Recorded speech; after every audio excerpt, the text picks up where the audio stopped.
Okay, good. So we are recording. Mind P's and Q's, everybody, please, in case we need to watch this back again. Thanks, everybody, for joining today. Thanks for giving us some of your valuable time. We're very, very excited to be presenting this session, tackling price rises with Xero hospitality apps. We've got some fantastic speakers today. So what's on the menu before we start to jump into this? Just to give you a bit of an overview. We're going to review the current landscape for hospitality businesses, the impact on inconsistent data on price rises, harnessing technology to hopefully help you achieve what you need to achieve, and the key actions and takeaways from the gents today as well. Okay, so I'm just going to move my screen up here for a moment. So obviously, why are you here today? The spiraling costs, as we have known in hospitality for quite a while. It's had a huge impact on profit margins across the hospitality industry. The price of food has rose by quite a substantial amount. Energy prices have rose by quite a substantial amount. So there's lots and lots of things that are actually happening, and we're going to set that into context in a few moments here. Before we do jump into the session, though, I'd love to bring in our wonderful panel today, and I'd love. This looks a bit like Boyzone today, if I'm being honest. Don't be expecting any songs. It's not going to happen. I think we're all terrible singers. But I'd love to bring in some people just to make some introductions. So, Ben, you're first up. Feel free to give a quick intro to the audience, please.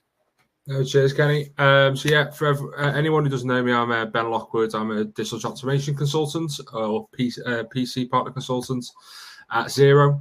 I've been at Xero now just over 3 years. Before that, worked in practice at a firm in Liverpool, doing all things accountancy and bit of VAT returns, bit of audit, bit of accounts, bit of everything, but primarily everything to do with Xero and the apps that are surrounding it. I did have quite a few hospitality clients, some hotels, restaurants, things like that. So I have a bit of experience with working with businesses in this industry and some of the challenges that they face. And I dare say I did a little stint working in pubs as well before going into accountancy. So that only gives me a little bit, obviously not the higher level, but yeah. So thank you very much for having me today, Kenny. Appreciate it. Brilliant. Thanks for joining, Ben. And coming with such a vast experience, obviously working in a firm yourself, and also now coming in from the Xero mindset and the technology mindset, we're very, very excited to capture that value today. Now, next on the agenda is Will. Will, do us a quick intro, please. Thanks, Kenny, and thanks for having me. I'm Will Drollo, Head of Partnerships at Tavalis, where I oversee the management of our strategic partnerships, integrations from a commercial and tech perspective, and act as a point of contact for our partners and clients where across hospitality I consult with, ensuring they're using the best integrations for their operation. Tavalis itself is a leading global hospitality POS provider with an ecosystem of management tools and over 150 software integrations. Brilliant. Thank you very much. Well, and again, with Tavalis, mainly focused purely on the hospitality sector, and we have here Xero and Tavalis have many mutual customers, Box Park, Caravan Restaurants, and many, many more, to name a few. So listen, thanks very much for joining, chaps. Really, really excited to capture the value. Last but not least, myself, I'm Kenny. I head up strategic partnerships for Lightyear. I've been in the business for about 3 years, helping manage our software partnerships, our accounting partnerships, and our reseller partnerships. Hospitality is a key sector for Lightyear. We focus on automating purchase to pay processes. So anything from accounts payable, purchase order automation, expense management, three-way line item matching, approvals on supplier bills, approvals on purchase orders, approvals on expenses. We are an all-in-one 5-star rated solution that basically works with the likes of Xero, works with the likes of Tavalis to help connect the operations and the finance, to help automate finance and accounting processes. So we've been in this industry for quite a while. We've over about 6,500 customers globally. The majority of those customers are in hospitality, as we've already alluded to. We've got lots of mutual customers, very well-known big brands. One particular one that we launched this week was Popeye's Chicken, who have been expanding into the UK. So that's just an example of that type of franchise, restaurant, hospitality type of business that we work with. Okay. So thank you very, very much for joining. And we hope that you're going to get tons of value from today. If you haven't been able to join today and you're watching this recording, if you do have any questions, please feel free to reach out to myself. And if it's for the other people in this session, I will pass the message on and get them to get in touch with you as well. Okay. So let's set the scene. Let's have a look at what's actually going on in the hospitality sector. We're seeing some phenomenal statistics at the minute, sort of post-COVID. COVID played havoc with the hospitality sector, as we all know. And since then, things have been a bit bumpy for a lot of people. So we've been reaching a boiling point, 65% cost surge for accommodation and food service providers. A huge statistic, a 26% rise in food. 238% rise in standard energy prices. I think everybody feels the pinch. Anybody who's a domestic homeowner as well is feeling the pinch there, not just the operators, but they have been impacted hugely. 85% of businesses are considering raising prices to recoup the costs. Is this a viable option during a cost of living crisis? Overall, I'd also read a statistic recently, 55% in operational costs is what it's costing for businesses. So the operational cost to run the hospitality business has risen by 55% over the last 4 years. We've seen the horror stories. We've seen some businesses, some well-known names and brands who have closed down due to these reasons. We have seen other businesses who have absorbed or acquired businesses. So it's really interesting to maybe speak to yourselves, guys, because we've seen the horror stories. We've seen the businesses and clients who have just disappeared, unfortunately, but we've also seen the success stories, and that's what we want to capture today. We want to understand the businesses that we're working with, the businesses that are successful. How are they doing it? How can we impart that value onto the people watching today? So very excited to chat a little bit more about this. Cool. So without further ado, let's jump into this. Let's have a bit of a discussion around how we can actually work with this. So Will, I'm gonna point a question to you first, and then Ben, I'm gonna come back to you. So Will, tell us about the common data inconsistencies that you see your customers experience. What are the common contributors that you see? Yeah, absolutely. So hospitality businesses deal with huge volumes of data, whether that's customer data, inventory data, financial data, and managing that data consistently is critical for efficiency. The common contributors we see are lack of system integration. One of the biggest challenges is that different departments, so whether it's front of house, back of house, finance, often use siloed systems. Without that proper integration, the data becomes fragmented, and that's where you see the inconsistencies. And whether that's using outdated or incompatible software, it means that communication isn't effective like it is with the modern platforms, creating those discrepancies, limiting real-time data access. You've then got that very sort of consistent human error. Manual data entry and reconciliation create room for mistakes across all areas, from booking and inventory all the way across to payroll and financial tracking. And then you've got inconsistent data standards. When hospitality venues or groups don't enforce that uniform data entry standards, how guest names or inventory items are recorded, it leads to misalignment across those systems. And addressing these inconsistencies typically requires better data integration, as close to real-time data updates that you can get, and consistent data entry practices across all platforms and departments within the venue or the group. Yeah, and there's one key element there. You mentioned human error, and we've all worked in hospitality. We all go to the pub, right? We see them, right? They're busy people. They're busy serving customers. They're busy, in the kitchen cooking food. They're busy managing the operations mainly. When you look at large hospitality firms, and sometimes when you try to implement systems, there is a bit of pushback. There's a bit of, well, we're too busy. At the end of the day, we're cooking, we're serving customers. I don't have time to log on to this system. I don't have time to typically it's pick up the phone a supplier, or pick up the phone and speak to somebody in head office and get them to deal with it. So that human error piece, how you can implement products, right? You can implement systems, but how do we actually get the people to use the systems? to prevent the human error would be a key question, just to follow on. Yeah, it's definitely getting buy-in from across the business. It's understanding, or not just understanding, it's making everyone across the business aware of what the pain points are that they're experiencing and how implementing these technology software solutions, whether it is, you know, the ordering method, the AP method, it's how much that solves for them. Yeah, it can absolutely be a teething sort of process at the beginning of getting used to a new system. But I think making sure the business understands that once it's implemented and underway, how much easier life is, how much better the data is without that error. Yeah. And you mentioned integrations, right? And 150 integrations, that's huge. You know, it's a huge integration stack. And Ben, you're probably thinking that's nothing because Xero has over 2,000, you know, but, you know, in terms of siloed systems, in terms of integrated systems, why has Tavalis decided to have so many integrated systems? You mentioned siloed data. You know, what's the main purpose to integrate all of these systems? What has been the value for your customers? Having so many across all the different verticals that you'd imagine, whether it's payments, accountancy, reservations, order and pay, and a huge amount of other verticals, it means our clients have the choice of finding what's best for them across these different verticals.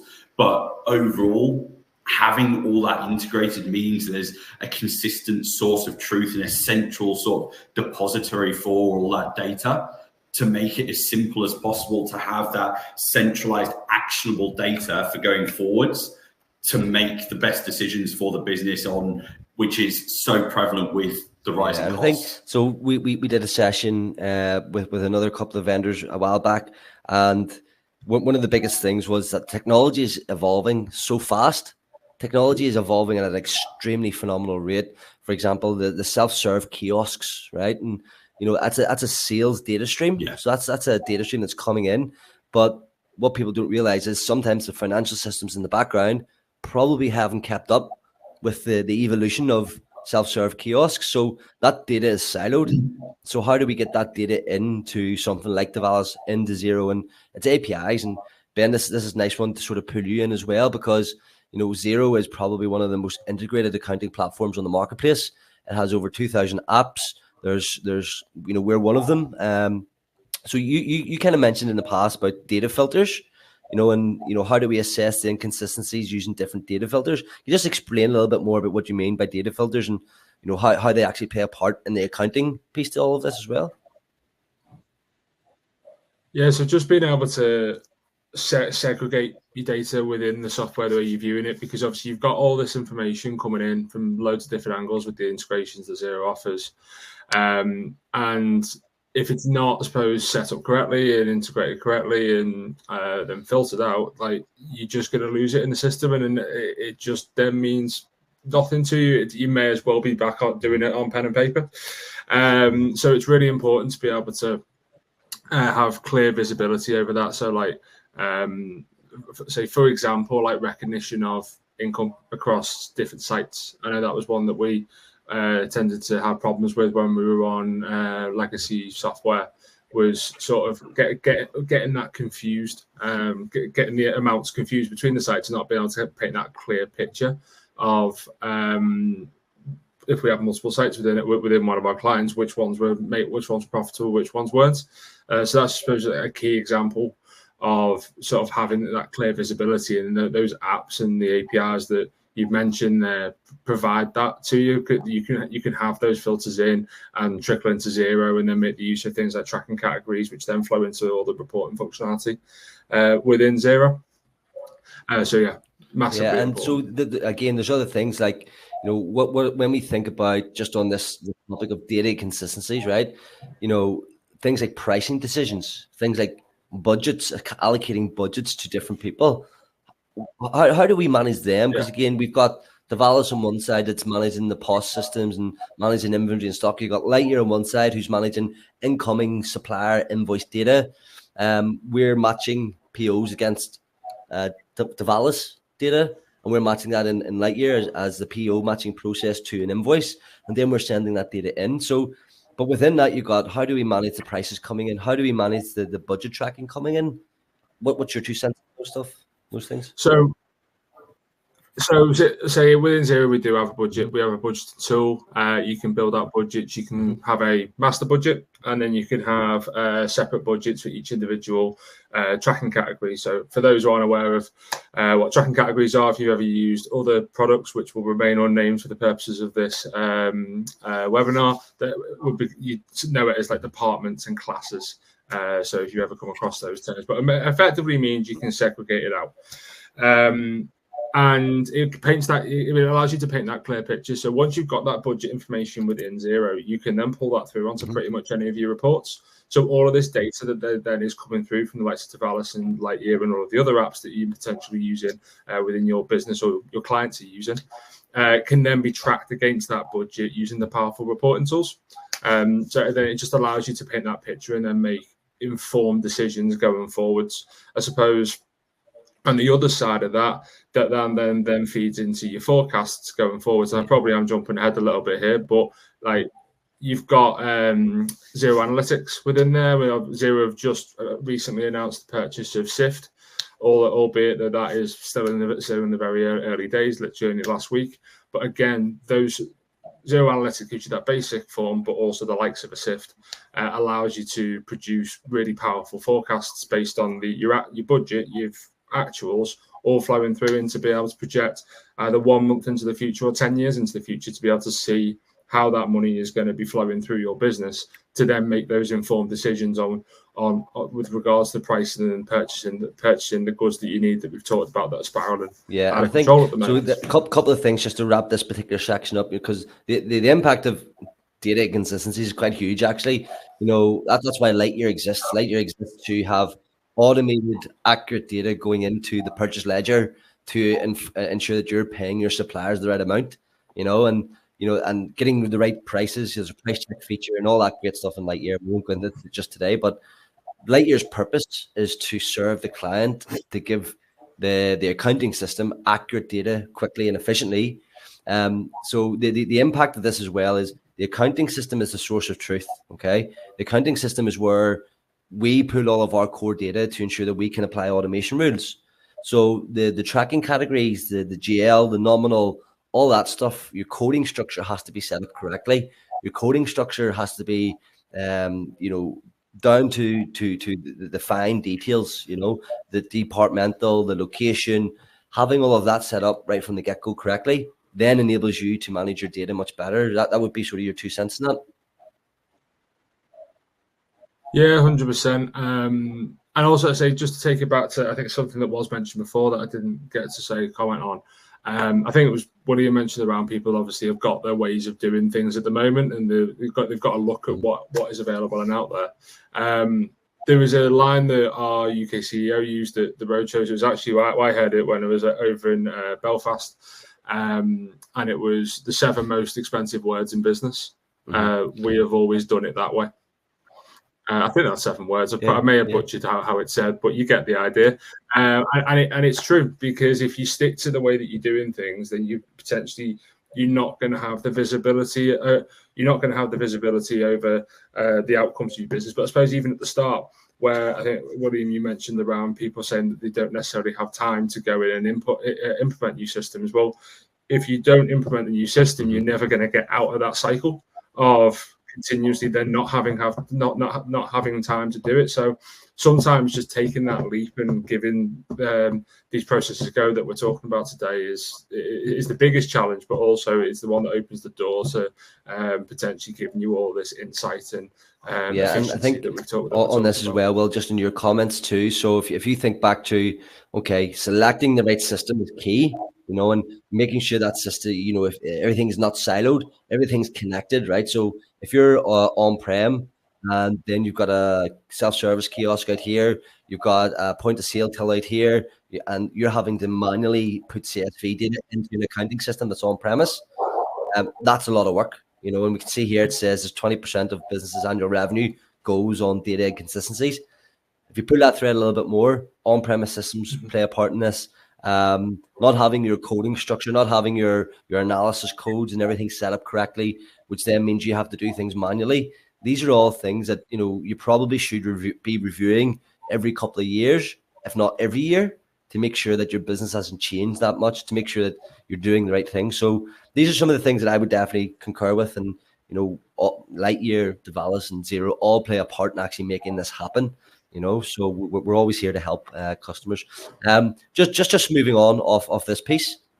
Again, harnessing technology to remain profitable. Okay, so introducing technology can reduce manual tasks by between 80 to 95%. And we see this on a regular basis. We see, particularly in the UK, UK is a little bit behind the times, if I'm being honest. We have got customers out in Australia and New Zealand, and they are just adopting technology like there's no tomorrow. We all know that, Xero was born in New Zealand and, has been leading the charge and in terms of technology adoption in the space of accounting for a very long time now. So, being out there, and then what we're seeing here is we can see that we're probably 5 years behind. There's still a lot of on-premise systems. There's still a lot of CSV work happening. There's still a lot of disconnected systems. So harnessing technology to remain profitable. Gents, to be honest, this is probably the big question everybody wants the silver bullet for. How can operators remain profitable? How does technology like ours enable profitability? Ben, we'll go to you first, you being the accountant. Yeah, no problem. So I can speak from experience on this in terms of when I first started in practice, and I'll admit I was only a junior at that stage, so I was basically just being told, like, if someone says jump, I would just say how high at that stage. So I was just following everyone, but basically it was all very manual. Everything you talked about there, Kenny, in terms of people just providing us with physical documents and CSV exports and having to use control sheets externally to post a journal into Xero, and at least we were on Xero. But anyway, there's so many other things that you can get out of using this system. So, like, from a Xero point of view, I've already mentioned earlier on around like managing cash flow. So, using the cash flow functionality and having everything up to date and in real time, and then allowing you to report from a cash flow point of view, and it gives you that better understanding of the spending trends. But also, I suppose, a big one in the hospitality industry over other industries is the seasonal fluctuations.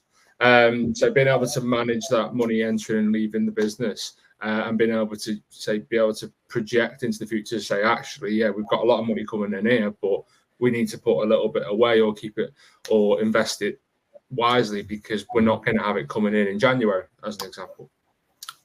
So I suppose that's one of the biggest plus points where I saw from my clients going on to utilizing digital adoption.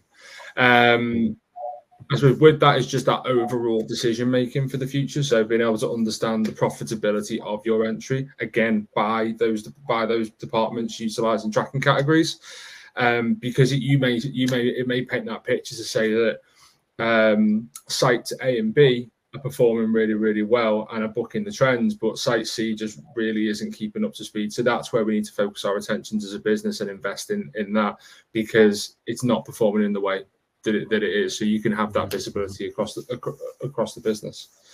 And then also just keeping everything up to date. So some of the tools that we've got available now allow you to really keep up to date with your payments to suppliers and keep those relationships positive, because if you keep a positive relationship with your suppliers, they're going to hopefully look after you, but be that you never know, discounts, let's hope. But if not, obviously you get the early payment discount sometimes with some of the wholesalers, but also just being able to make sure that you're always getting your stock in that when you need. So in terms of the features that you've got the likes of the bill payments now, so our integration with Cresco, that is a really powerful tool, albeit still very new, so it's not been uptaken as much as we'd like, I suppose, but it still is only early days. So that means you can have your bills that have flown through from Lightyear into Xero, sat in your awaiting payments, and then pay those bills without even leaving Xero. It will ping your online banking for a two-factor authentication, so it's completely secure. But it just means you can keep on top of all those supplier payments in one place. Those those payments actually coming out of the bank are going to hit your bank feed, and then you can match that off to basically reconcile those transactions against the actual purchase invoice. So it just gives you that complete oversight over everything that's going on within the business, allows you to keep on top of things. But I suppose it's not possible. It's not as efficient unless you've got these apps that are the likes of yourselves feeding the information in the first place. Yeah, and I think from you know the biggest thing for me there from an accounting perspective is obviously managing the cash flow, right? You know, the hospitality sector, as we know, is stock heavy, right? You're buying stock, you're pushing it out. So, you know, ensuring that, as you mentioned rightly, Ben, your relationships with your suppliers, and a lot of businesses may fall down in this sometimes. And it's also particularly harder for the bigger brands, because you've got the likes of Diageo and Heineken, and it's very, very difficult to build personal relationships with those bigger businesses, especially now you've got all these different ordering portals, and it's almost faceless sometimes. So, you know, getting in and actually building relationships to try and get favorable rates or lock in rates. During COVID, we've seen that was a huge piece. Lightyear has a price check feature, and you know, people were using, I think it was like a 22% spike. People were using the price check feature to manage their prices so that they could actually go back to their supply chain and say, hey, this isn't a great price. Why am I getting this price now?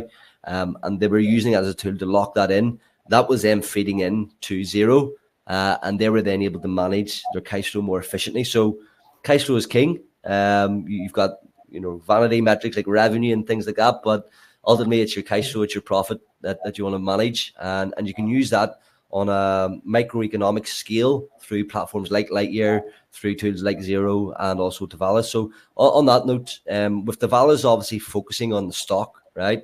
Tavalis is purely focused on stock and point of sale. How does a business like Tavalis help hospitality operators manage their profitability? Great question, and it's certainly one that's been considered across UK hospitality, given the stats you shared earlier. And to focus on that wider sort of front of house, back of house technology aspect of it, I'd say creating a comprehensive ecosystem of tech that, you know, increases customer spending and reduce costs is what it comes down to. So a strong point of sale is a critical component of the technology stack. It serves as the central hub for processing transactions and managing operations. It acts as that connective tissue between various parts of the hospitality business, with the back office offering detailed reports on sales trends and inventory consumption, which help management make informed decisions about staffing, promotions, supply ordering, so maximizing their spending in the best possible way.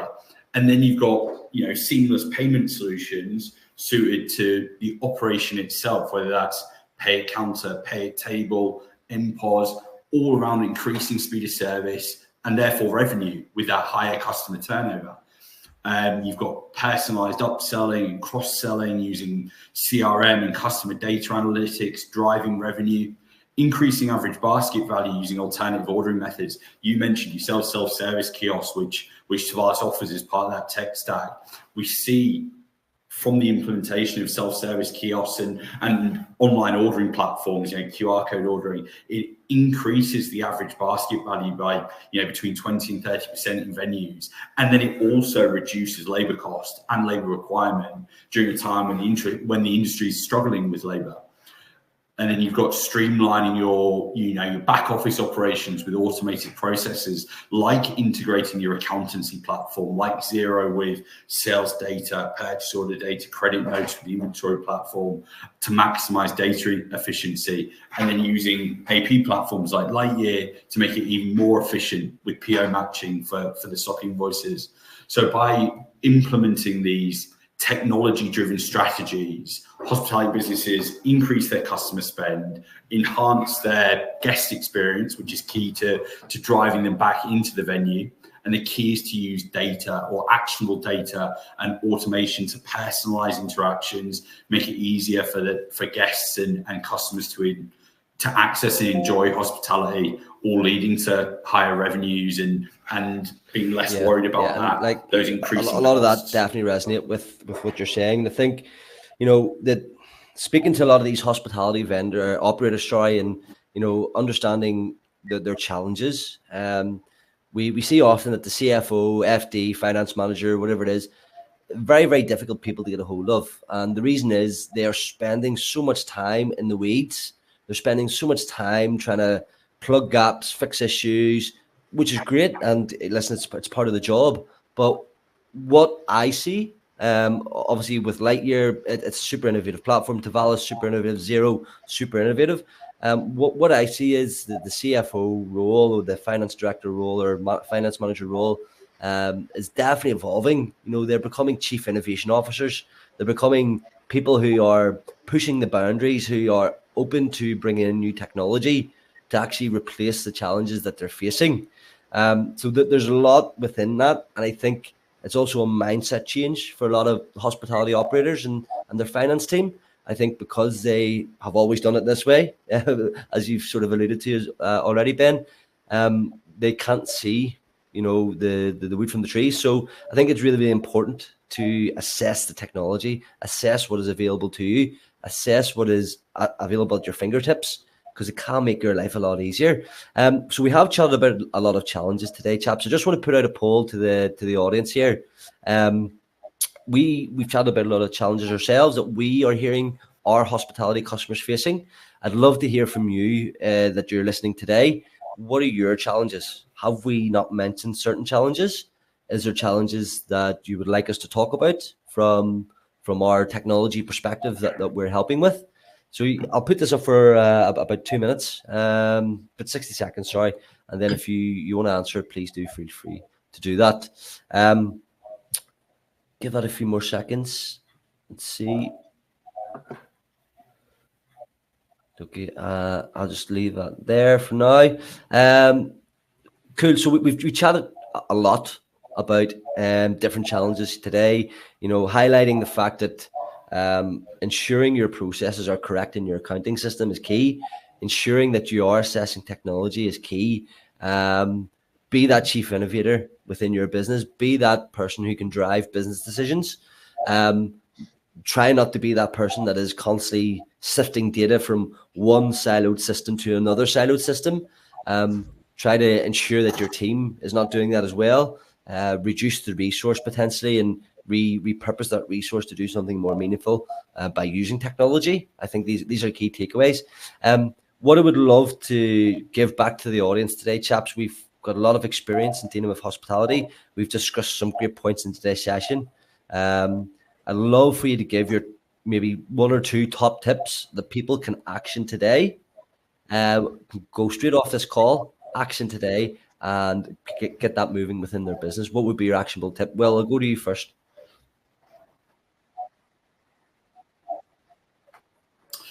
It'd be looking at your tech stack you have currently, and if you don't have one, creating one, but looking at the tech stack you've got currently and going, are the systems that should be talking to each other, are they communicating with each other? Are you getting a source of truth of transparent, actionable, real-time data, which is letting you make decisions in the best interest of the business for profitability and cash flow? Are your systems that should be integrated? And to carry on what Ben said earlier with his 7-word expression, it sort of alludes that if you do what you've always done, you'll get what you've always got. And in an industry where costs are rising, that's the real fear for businesses, that they continue doing what they're doing, breaking even or being profitable. But as those costs increase, unless you're making changes and making your systems work for you, that's when the real fear comes in of where we see business closures and businesses struggling.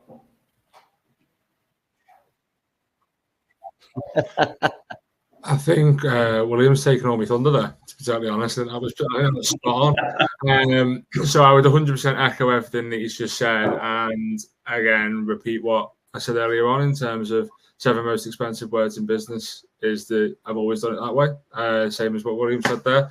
And you just got to just go and take the leap. Go and have a look at what's out there. I say, and I've sort of taken it outside of hospitality industry, but I say nowadays, even talking to my accounting partners that I work with, accountants, go to the event, sign up to webinars like this, and just absorb the information that you're being given, so you're aware of what else is available in the industry. Because one day you might just be sat there and think that this isn't working for me, but then you've got in the back of your head something that you saw at an event, at a webinar, someone's told you about it, that might help you going forwards, and whether that be having that real-time data that Xero offers you to make those key decisions going forwards, because it's that might be the situation you're in. It's a really important thing to do. So yeah, straight away, just get out there, put yourself out there, go and find out about what is available. Thank you very much, chaps. And I think just to add to that, I would say a very, very quick, actionable thing that you can do within your organization today. You've got Tavalis on the front end, which is managing sales data, essentially. You know, if you go and have a look at that sales data, how quick of a turnaround does it take you to get that sales data? Are you having to get that sales data and manually put that somewhere else? That's a very, very quick assessment to say, whoa, we shouldn't be doing this. This should be quicker. That would be, you know, first sort of tip on the sales side and managing the profitability. The second piece that I would say is go and have a look at your tech stack, right? Go and have a look at what you're actually doing, echoing Will's comments there. You know, go and have a look at your tech stack. Is everything connected? Is everything disconnected? Okay, if everything is, let's say, 60, 70% disconnected, you've got a challenge. You've got a problem that you need to solve, because you shouldn't be moving data manually. You should be clicking a button and being able to see everything on a dashboard very, very quickly. And you should be able to then go and make quicker business decisions, as opposed to actually looking at the data in the weeds too much. So those are, you know, definitely echoing what people are saying, but definitely two actionable elements. Go and look at your sales data. How quickly can you get it? Go and look at your other tech stack elements, and how quickly are you moving data? And if it's very, very manual, definitely you need to assess what you're doing, so that you can be a chief innovator within your business, as opposed to a chief data mover, is probably what I would say from our perspective. So I'm just going to put out a quick little poll, because we have a few things that we'd like to understand. So do you currently process invoices manually? Again, this would be a little push to sort of say, okay, go and have a look at what you need to improve. Cool. So some people say no, so you're probably using another system. For me, it would be, you know, if you're doing things automatically, what data are you getting? Are you getting line item data? Is it automatically coded? You know, do you need more advanced data to make better business decisions? So that would definitely be from a Lightyear perspective. So we can see there's a few people that's still processing manually. We can definitely help with that. Along with Tavalis, we can connect the operations and finance. And there's a couple of people in there that are saying no, so that's fine. And then we're going to put in here, do you use an EPOS system? So most people should be using the EPOS system. Again, is that an effective EPOS system? Do you need to assess that EPOS system? Again, we've got Tavalis who can help with that today as well. Okay, so we'll leave that there for a few moments. Cool. Okay, so is there any parting thoughts from anybody who's watching this session? Do you have any questions for myself and Will, or sorry, Ben as well, from an accounting perspective? The floor is open to the audience now. We'd love to hear some of your questions if you have any. If not, don't worry. We can definitely get them answered if you reach out to us directly. So we'll just give it a couple of minutes before we wrap up. And if anybody has any questions, please do let us know.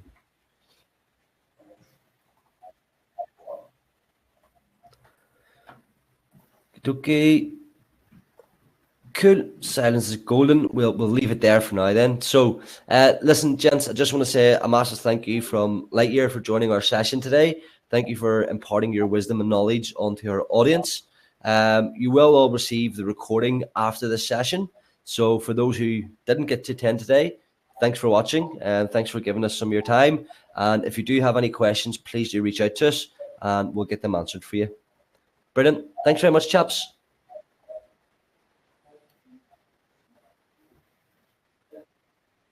Thank you very much for having me.